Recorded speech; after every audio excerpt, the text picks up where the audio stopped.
Hi there, my name is John Slayer, and I've travelled here to the island of Roatan in Honduras to look into a course that is training people entrusted with the care of marine resources in how best to deal with situations where people have damaged coral reefs. Now here, in Roatan, as in many other places around the world, the reefs are very important to the people that live on the island. Most people don't realize that the vast majority of fish in the world's oceans spend a portion of their life history in or on coral reefs. A large proportion of the world's population sustains itself through fishing on coral reefs. More and more, a lot of economies in tropical waters are based upon marine tourism in one form or another associated with coral reefs. Coral reefs protect islands and shorelines from wave damage. In some Pacific Island countries, the coral itself is part of their genesis stories. It highlights that these ecosystems long ago up until today were recognized as extremely important, in some cases as important as their terrestrial systems. And in today's world, for many islands, they're probably more important than their terrestrial systems.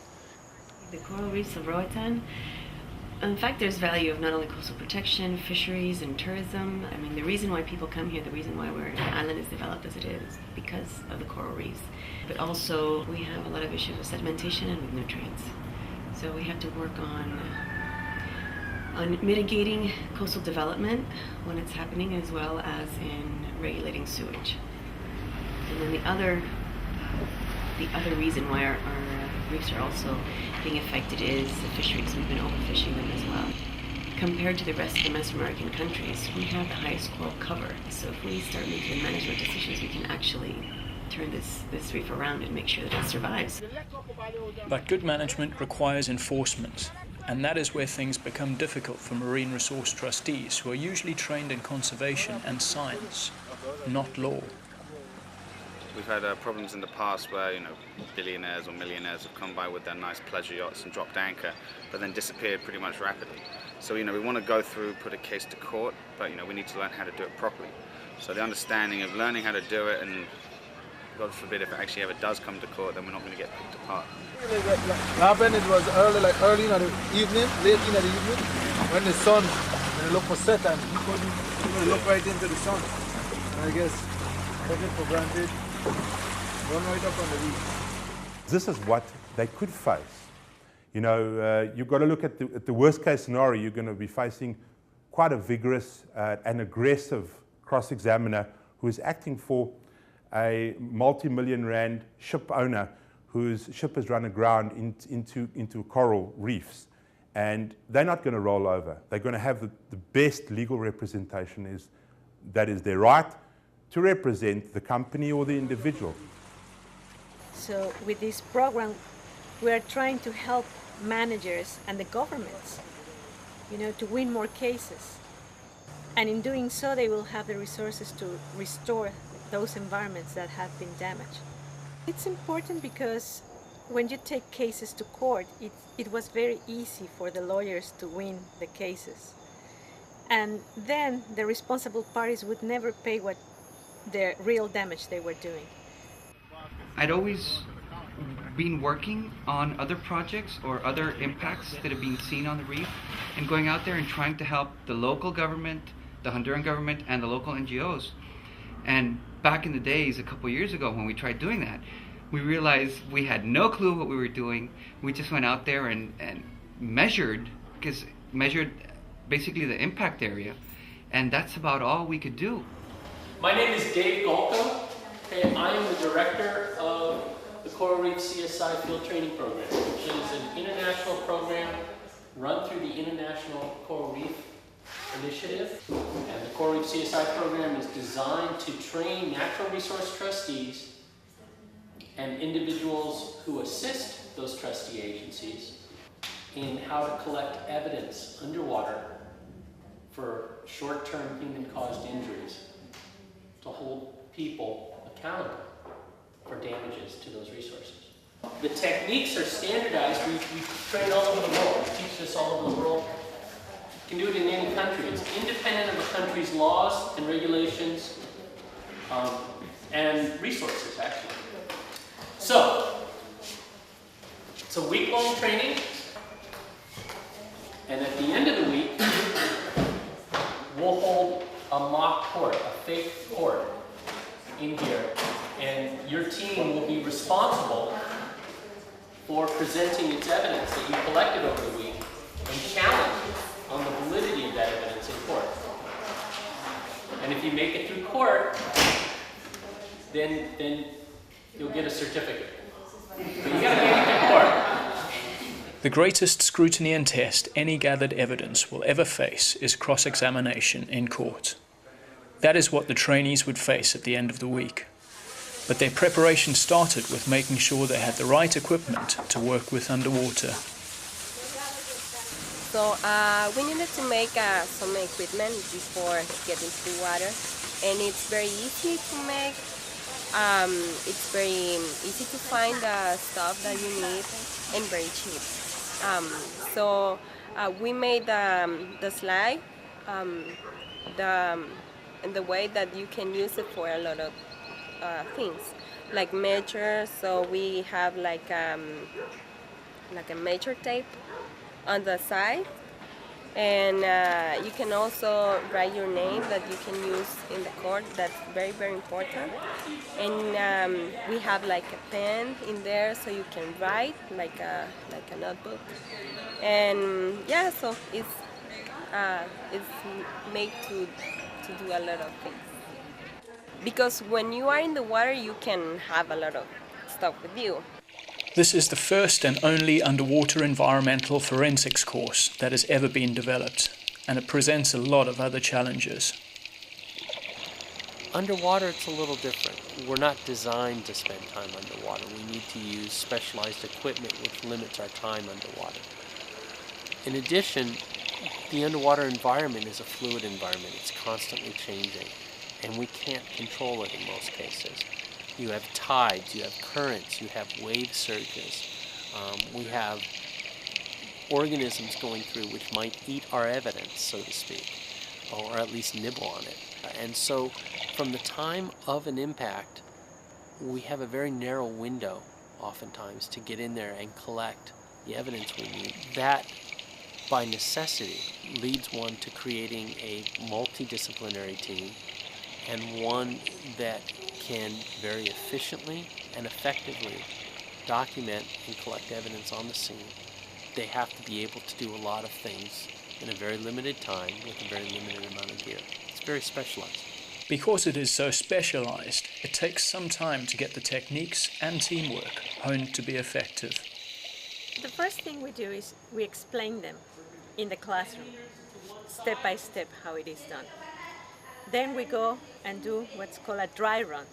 So on land, we pretend we're underwater. We set up a scenario and we ask them to practice the step-by-step stage that we're practicing. Once they've done that and we've seen that they more or less have a hang of it, then we jump in the water and we set up again a scenario and we ask them to go through the steps and see how they do. But even while all this tricky training is going on, participants still had to remember that everything they did would be scrutinized in court. I mean, the course was very interesting. It we learned new things, but obviously the kind of pinnacle of it was the court case. The understanding that, any mistakes, how little they are, or how minor and insignificant you think at the beginning, then obviously snowballs into something huge, and then everything can get thrown out in court. So it was good for us to understand that we've got to take everything seriously from the beginning. So the first steps, the first procedures have to follow procedure. Okay, 14:28 is the time? Yes. Okay, what's our GPS site? The whole CSI system has that in mind. You are going to go to court. Even if that doesn't happen, it doesn't matter. You think you are going to go to court so that you work at the highest quality level, right? So even from the beginning, when you're preparing your equipment, the first step that doesn't have to do basically with anything that it's going to court. It's just gathering some information so that the next steps are very well planned. Even those steps are thinking that you might get to court. So yeah, that's something that we ask them to do. Work thinking that you're going to court and follow the steps, and remember, chain of custody, chain of custody. Chain of custody is the meticulous process of documenting everything that is done on a crime site to ensure that it can be presented in court as accurate, with no possibility of it being tampered with or altered. These important concepts were hammered home on the first day of the course. On the second day, it was time to take the equipment that had been made, keep chain of custody in mind, and carry out the first stage of the investigation. The pre-assessment is just kind of give you a broad understanding of what's going on so that you know what specialists you need to call in. If you need to call in other organizations or people that might know a little bit more about whatever the impact was. We got rough measurements of the impacted area. Also, we marked off any points of interest, so if we saw any types of evidence or what we would consider to be evidence, we'd mark them off and make a GPS point on that, so that in the next step, in the evidence or the impact assessment, evidence that they were able to locate what we found. Not touching anything, but just going in, looking, getting a general understanding of what's going on, and so that the next time you go to the site, you're able to actually act on a plan that you made during the pre-assessment. The pre-assessment is the first in-water assessment of damage, and it's done to gather intelligence, to gather information for the most critical phase, which is the impact assessment or the evidence gathering phase. With the pre-assessment out the way, the team started training on the next phase of the investigation, the impact assessment. This is a very important stage because with all the information that's gathered in the first stage, now we're ready to go to document all the damage that has happened and also to pick up the pieces of evidence that are critical to our case to prove the link between the damage and the responsible party.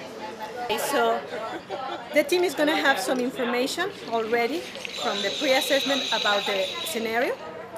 So with that information, they have to plan, especially the person who's going to collect the evidence, what type of gear they need to collect the evidence. The photographer, in any event, just like before, they take their camera to take photographs, but now these are more detailed photographs. The diagram person also has already done one in the pre-assessment, but now she needs or he needs to put more detail and more measurements that have to be very detailed. So also the measuring team, last time they were doing very rough measurements, and now it's time to do very precise measurements. So it's refining all the information that they already gathered in the first stage, so that now when they go to court, they can actually say, well, this measured this much, or this was situated exactly at this point, or there was this distance from this event to the evidence we collected. I somehow volunteered myself to be the evidence collector, and the second step was the impact assessment. Prior to that, I was just doing simple measuring, so I thought I'd actually try and get something more important, not realizing it's probably one of the more important things, hence I accidentally misplaced some of the evidence. I don't think it was so much as misplacing the evidence, I think it was putting the evidence in a safe place and then putting away my dive gear and then finding it actually being taken. So that's a different word from misplacing. And then obviously due to that, there was a break in chain of custody. That for everything you had regarding that piece of evidence is just scrapped. It certainly won't hold up in court. Mistakes like these did not bode well for the court case at the end of the week, but there was still the third and final stage of the investigation process to learn and practice. Okay, we're about to practice a simulated rapid ecological assessment on an impact site. We've picked out two sites, both of which have a low relief area, in other words, mostly sand and rubble, very little coral, very little fish, probably not much in terms of invertebrates and algae, and an area immediately adjacent to it which should be relatively high in fish, coral, invertebrates, and algae. They'll practice doing their technique first on the simulated impact area, and mostly we're going to be watching that they're doing it in a safe manner, in an efficient manner, and maintaining their chain of custody as it relates to the collection of data. The importance of conducting a rapid ecological assessment as the last aspect of an investigation is this is where it all comes together in terms of relating the damage that was caused to its recovery and its lost ecological services. Lost ecological services meaning what services the reef provided that have been lost as a result of the injury, and how we can quantify that in order to get the responsible party to either conduct direct restoration on the site or a compensatory mitigation in an equivalent site nearby. The rapid ecological assessment was slightly different in the way that we usually do monitoring. It wasn't so focused more on genus and species, but on formations of corals. So in any case or any in any court, it doesn't matter how much scientific training you do have, you can actually make an ecological assessment and present it in court. And my role within that was actually coral counting benthic. Got some getting used to, and I think that is very important why CSI does the dry runs at the beginning and before we get into the water, because we can actually talk through everything, and the dry runs really helped us. If we would have gone straight into the water without a dry run, it would have been chaos, but it was pretty okay. Now that all the stages of the investigation had been methodically worked through, the trainees prepared to present their findings in the staged court hearing. The moment of truth. Time to find out how their investigative efforts would hold up in court. What did you write? I'm filling out lots of forms. I'm trying to make sure I have all the paperwork done and everything. That was correct. Double checking everything, so we want to have everything airtight on our non-airtight case. Filling out all the forms. What is the evidence number? The bag evidence number? For this one? Yeah, for the conch shell. Because I need to say that it was from evidence. The final day, which pretty much summarized the whole course, we had certain cases we'd worked on, and then we had to present one of these in a court hearing, knowing that some of the evidence had been gone missing or tampered with. They did write down on the chain of custody that they stole it, though. I don't know what that says. I don't know it what looks it like says, teammate poachers. Yeah. In our second incident, we had problems because our camera died. So we had no evidence from that one, and the other evidence on the other one had been tampered. So it was difficult for us to try and come up with a case without it basically being dismissed. Mr. Bach, it is your testimony that you collected this evidence? I did collect the evidence. And you placed this in the bag? Once I got to the surface, it was placed in the bag. And you filled out this form, is that correct, sir? All but the last bit of wording there. The last bit of wording there. How many signatures are on this form? Two there. There's two there. Can you read the second signature, please, sir? I would say something like Team 8 Poach or something like that. Maybe I can help you. It appears to me that this is the first initial I. Yeah. The second, it appears to be a name, Emma. And the last name is Pocher. I, Emma Pocher. But it is your testimony you have not been in possession of this evidence the whole time. Yes. Thank you. This piece of evidence is in a tamper-proof bag. Is that correct? That is correct. So it is your testimony that this, since it was placed in this bag, it has not been in any way tampered with. Is that correct? That would be correct. Okay. It was also your testimony, and I believe Miss Irma's, that this was collected on a certain date. Is that correct, sir? I think she may have got our 18s and 60s confused. Okay. So it is your view that Miss Irma, the on-scene coordinator, confused the date of collection. Is that correct? It's been a very long and hard day for her. I understand that happens very frequently. As I recall, Miss Irma testified that this evidence was collected on the 18th, and you testified that it was collected on the 16th. That's the 16th of March. Is that correct, sir? As all our forms state as well, it's the 16th of March. It states as the 16th of March. That's correct, sir. That's correct. I see. And you are positive of that. Correct, sir? Yes. And you likewise filled out this form. Is that correct, sir? Yes. And this has been in your possession. Is that correct, sir? It went missing at the same time. Oh, this one went missing. Okay, but this is your handwriting. Is that correct, sir? Okay. Could you read for the court what date you wrote on this form? please? 160311. I'm sorry. I must be reading this wrong. Perhaps my colleague could help me. What's the date on this form? Yes, please support. I would like to know if the date, the month that's on here is a different month than the one that was collected.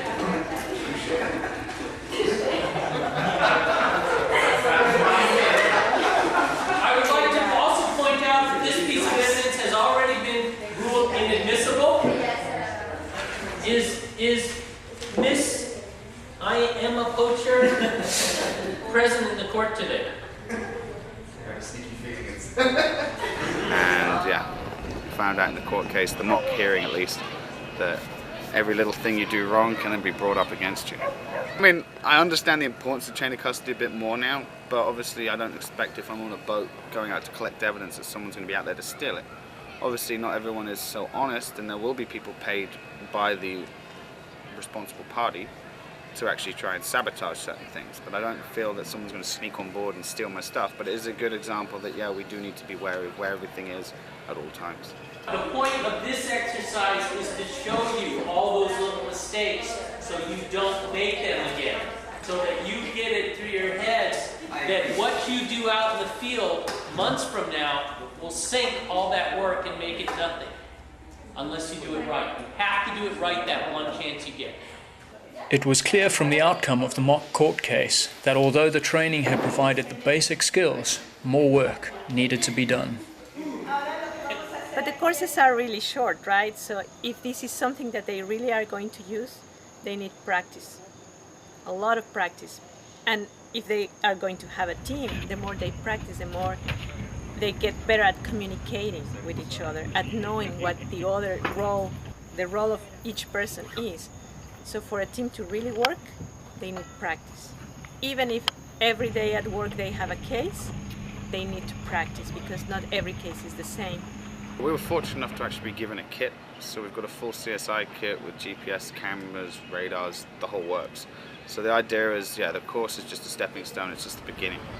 We've got a plan to already set up a mock, not necessarily a court hearing, but a mock trial where we're going to find one of the old anchor damage areas and actually try and survey it and try and do everything together, so the preliminary and then actually inspecting the area and documenting it.